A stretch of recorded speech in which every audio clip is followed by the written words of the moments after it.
district chairperson to this honorable House.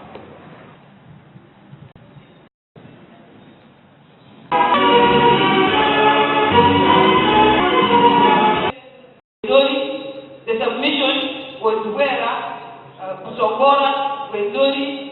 Now we have Wera, Korongo, and what have they? Therefore, the whole matter is not in agreement. Mr. Speaker,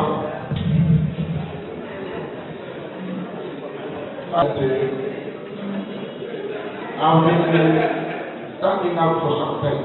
Tugamba nedda tetujja beera kweyo council resolution kweyo motion ne tufuluma after tujja kuyingira twogere ku birala naye ku kino ky'okugamba nti tujjayo council resolution gye baateekayo nti district y'e Kasese bagisale ekyo twakiganye ne tukiganyira ddala ne tufuluma council. Kizudde abantu b'e Kasese tebanakaanyiza ku nsonga y'okusala mu district, so tugikomezaawo tudde mu bantu tubabuuze tugenetinge okukiriziganyiza abantu bakiriziganye.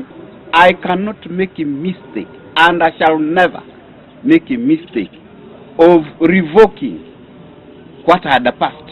When His Excellency the President came recently, the people said, Your Excellency, we want a district split, and he said, I've given you. So what do we want?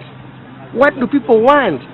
Let's not confuse the process of handling this matter.